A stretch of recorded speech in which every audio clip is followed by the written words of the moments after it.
Imagine waking up, checking your TAO bag, and realizing almost $1 billion vanished from the ecosystem before breakfast. Not because of a hack, not because of the SEC, but because one of Bittensor's star builders walked out the door and allegedly sold into that very community that trusted him. On April 10th of this year, Bittensor lost nearly $900 million in 2 hours. That moment lit a fuse on a question the entire Bittensor ecosystem had been quietly arguing about for over a year. Are subnets the future of decentralized AI, or is the whole dTAO system just a clever way for insiders to cash out on retail? Welcome back to Deciphering Crypto. I'm Shay, and we make crypto, blockchain, and AI simple for everyone. If you're new here, welcome. If you're new to Bittensor, check out some of my videos explaining the basics. And later in this video, I'll show you the one metric that separates real subnet from smoke and mirrors. Stick around for that. Okay, let's start with the phrase itself. Exit liquidity is when one person needs to sell something. They need someone else to buy it. Imagine you bought a rare sneaker for $10 years ago. Now it's worth $1,000. Cool. But here's the thing. That $1,000 only exists if someone shows up to actually pay you for it. That buyer, that's your exit liquidity. In crypto, exit liquidity usually has a darker meaning. It's when early insiders, the people who got tokens cheap or for free, design a system where new people are encouraged to buy in so that insiders can sell out at a much higher price. Was Bittensor's big upgrade called dTAO actually built to push fresh capital into subnet tokens? To answer that, we need to understand what dTAO actually changed. Okay, Bittensor is a network of mini marketplaces called subnets. Each one is a competition where AI miners try to produce the best output for a specific job. Text generation, image work, training models, you name it. As a regular person, when you hold TAO, you have two choices for what to do with it. Path 1, root staking. You stake your TAO into something called subnet 0, also known as root. Your TAO stays as TAO, you earn rewards in TAO, nice and simple. Think of root staking like depositing money into a giant index fund. You're not betting on any single subnet, you're betting on Bittensor as a whole. Path 2, subnet staking, the dTAO way. This one is different. When you stake into a subnet, you're not really staking, you're swapping. You hand over your TAO and you receive that subnet's alpha token. Subnet 64 is called Chutes, its token is called subnet 64. Subnet 3 used to be Templar, one of Bittensor's most important subnets, before Covenant AI withdrew from the ecosystem in April. Score, subnet 44 with the SN44 token, and so on. Think of it like a farmer's market. TAO is your cash, each subnet is a stall. To buy what that stall is selling, you trade your cash for their stall-specific tokens. If their stall gets popular, those tokens go up. If nobody shows up to that stall, the tokens go to 0. This is the exact mechanic the bears are pointing at. Now, here's where it gets interesting.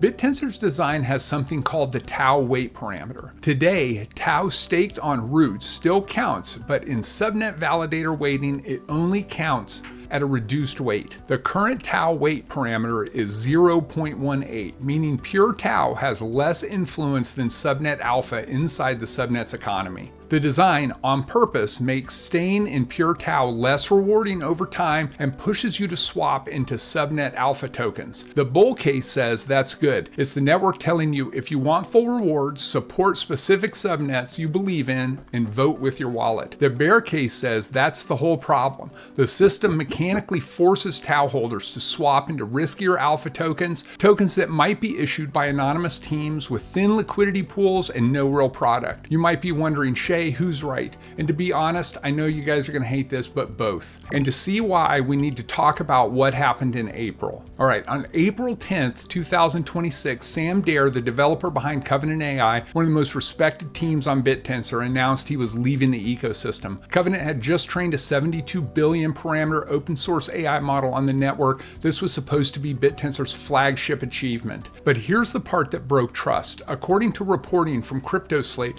before he made the announcement public, Dare allegedly liquidated around 37,000 TAO worth of subnet alpha tokens across Templar, Grail, and Basilica subnets into the very community that had supported his projects. TAO crashed 27% in 2 hours. And here's where it gets even messier, as Dare publicly accused Bittensor's co-founder, Jacob Steves, of running what he called decentralization theater. Steves pushed back, but admitted he had personally sold subnet alpha tokens, saying, and I'm paraphrasing, "I reserve the right to buy and sell tokens. That's how dTAO works." If you're a regular person who bought into one of those subnets at the top, that sentence stings. This is the receipt that exit liquidity critics have been waiting for. Personally, I don't blame Steves. Templar was burning all emissions and I wanted rewards. So I sold my subnet tokens and I bought alpha tokens that were paying rewards. Oro, or maybe it was Score. I'm not really sure at this point, but the point is the same. Everyone is playing the same game to maximize their rewards. Quick transparency break. This video is not financial advice, and these subnet tokens are extremely risky. Liquidity can be thin, slippage can be brutal, and one bad trade can teach you a very expensive lesson. That's one reason I use Caleb and Brown for a larger, more complicated crypto trades. They're a brokerage so you can work with an actual human instead of just clicking around a shallow pool and hoping you don't mess up. There's a referral link below if that's useful to you and you want to support the channel. Okay, so if Bittensor were just to exit liquidity, how do you explain $43 million? Some ecosystem dashboards and market reports estimate Bittensor subnet revenue at around $43 million in Q1 of 2026. But this number is debated because not everyone agrees on what should count as true external customer revenue versus emissions-driven activity. Chutes, that subnet 64, runs a serverless AI inference. Real businesses pay real money to use it. Chutes is one of the strongest examples of real usage in the ecosystem, but even there, estimates vary widely depending on whether you're counting external customer revenue, API usage, or emissions-supported activity. Before the fallout, Templar had helped prove something real. Covenant 72B, a 72 billion parameter open source model trained through decentralized infrastructure, that was a legitimate technical milestone. Even if the subnet's exit later damaged trust, that's a verifiable engineering milestone. And here's the thing the bears miss. The network is actively responding to the Covenant fiasco. Starting May 13th, just 3 days from now, Bittensor is rolling out something called conviction locks. In plain English, conviction locks force subnet owners to lock up their tokens with publicly visible unlock dates. So if a founder wants to dump on his community, you'll see it coming. The market can reprice the subnet before the dump happens. It doesn't magically fix every problem, but it does make one thing harder: a subnet owner quietly heading for the exit while the community is still buying the dream. So the exit liquidity critics aren't lying, but they are also not telling you the full story. All right, earlier I told you I'd show you the one metric that separates a real subnet from vaporware, and here it is: net TAO flow. Since November 2025, Bittensor changed how emissions are calculated. The network now scores subnets by net TAO flow. That's TAO staked in minus TAO unstaked out per unit of liquidity. Here's why that matters to you. Net TAO flow positive means real users are actually putting capital into that subnet. They believe in the work being done. Net TAO flow negative means people are walking out. Whatever the team is selling, the market has stopped buying. You can check this for free on taostats.io. Just scroll through the subnets and look at that column. If the team is shouting on Twitter about huge progress, but the net flow is bleeding red for weeks, you have your answer. It's not perfect, but it's the closest thing this ecosystem has to a real demand signal. And it's 100 times better than judging by Discord hype. So, is TAO exit liquidity?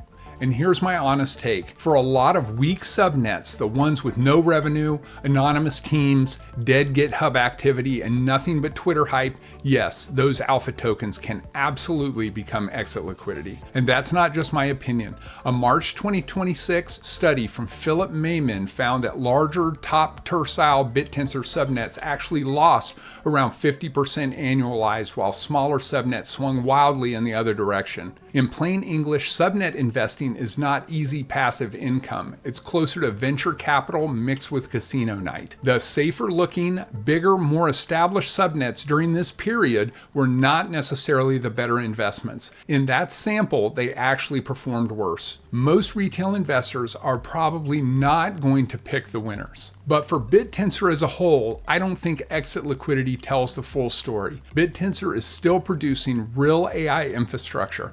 Some subnets have real usage. The network has expanded towards 256 subnet slots. Grayscale has built regulated TAO exposure products, and conviction locks are designed to make founder exits more visible before they happen. So my verdict is this: subnet alpha tokens are high risk, high volatility bets. Some may become valuable, many, probably most, won't.